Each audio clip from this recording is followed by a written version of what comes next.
Palumbo here at the 2016 IFBB San Marino Pro. The show has just taken off and just finished, and Lionel Beyeke, back from the dead, resurrected by God, healed, is back on top. He wins here. He realizes the potential that we all knew he had for the last 5 years, and he really dominated this lineup. I had predicted, I thought that he was going to be the favorite going into this show. He teamed up with George Farah, and George obviously did a really good job with him because Beyeke was big, he was round, he was polished, he looked great. Can he have been a little tighter from behind? Yeah, I think his glutes and hamstrings could have been a little more ripped, but it was not a bad Beyeke. This was a very dominant, hard to beat Beyeke. I think in any lineup in the IFBB today, even at the Olympia level, I think Beyeke will be very, very dangerous if he continues along this path of getting better and improving each and every show. I interviewed him after. It was a very emotional win for him. Obviously, a lot of people counted him out. The doctors had diagnosed him with diabetes, type 1 diabetes. They said he'd need to take insulin the rest of his life. He'd never be able to compete again. He prayed and prayed. We had him on a Live with interview show a couple months back, and he said he was healed. He doesn't require insulin. He has no health ramifications. How it happened, only God knows, but he is back and he is better than ever, and he dominates this lineup here tonight. In second place, a guy that we've been talking about for quite a while now, Chris and I, since the Arnold Europe, Petar Klancir, who might not have been as hard as he was at the Arnold Europe, but he was damn good tonight. The guy's got amazing quads. He's got a huge frame. He's got a great back, and he is just dominant. He is an up-and-coming guy. We're going to see a lot from him in the future. I think 2017 is going to be a breakout year for him. Like I said, had he been a little harder, he might have pushed Beyeke for the win, but he did enough to pass an excellent Branden Ray, who we're going to talk about in a minute. Klancir, to me, has young, fresh muscle. He's a young guy. I think he's only 24 years old, and to me, that makes him a danger because, you know what?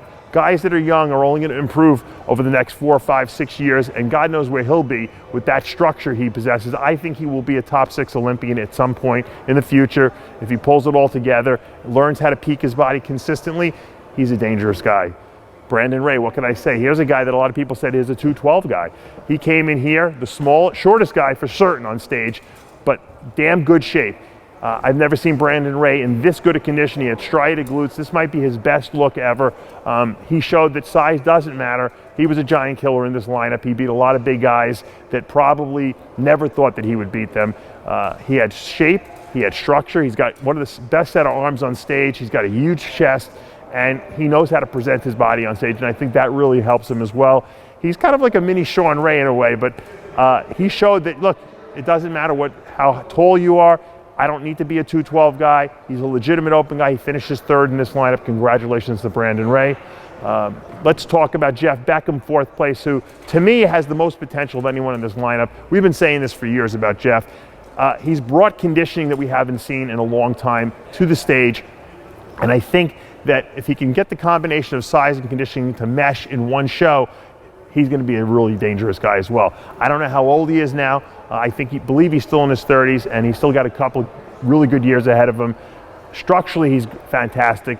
He's a Tony Freeman, really up-and-comer. If he puts a little more size on that upper body and learns how to really peak that physique, he could be a guy who could be around for the next 10, 15 years because he's got that kind of fresh-looking muscle still. He started at the Team Universe level.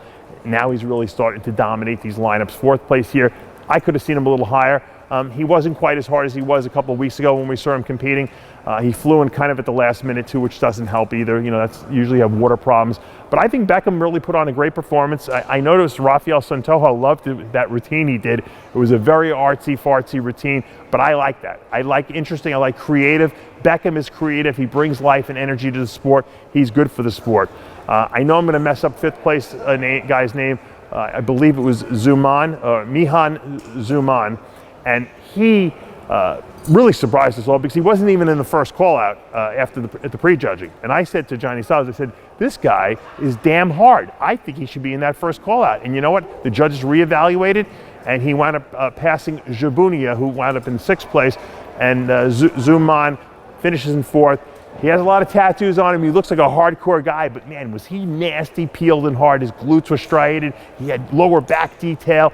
Does he need more size? Yeah. If he wants to compete with these big guys, he's going to have to pack on more size on that frame, but he's got a good structure. He brings conditioning and he brings excitement to the stage, and to me, that's what bodybuilding is all about. So for me, I enjoyed the San Marino Pro. Why? Because everyone who was up on that stage might not have been the top tier guys, but there was a lot of excitement, there was energy. This place was sold out. My good friend Jean-Enrique Pica did a great job. Steve Weinberg was an excellent head judge, as always. Rafael Santoja, the president of the IFBB, in the house. And you know, it was a star-studded weekend because we had Flex Wheeler here, we had Sean Ray, we had George Farah here, Rich Gaspari, who else? Sean Roden. The seminar that we did was just star-studded and packed with talent, and I couldn't believe it. And I had a great time, you know, even though we river each other and we argue and we do this, at the end of the day, we all sat down and we broke bread and we had dinner together, and that's what it's all about. We're all in this together. We all love bodybuilding and we're all passionate about it, and that's what makes the sport so enjoyable. So hopefully you guys enjoyed all the coverage all weekend long. Congratulations to Lionel Beyeke and all the winners here tonight. You can check out all the coverage at rxmuscle.com on my live play-by-play thread. You could also check out some of the live feed that Johnny did of the end of the show. It's also up on the RX Muscle Facebook page.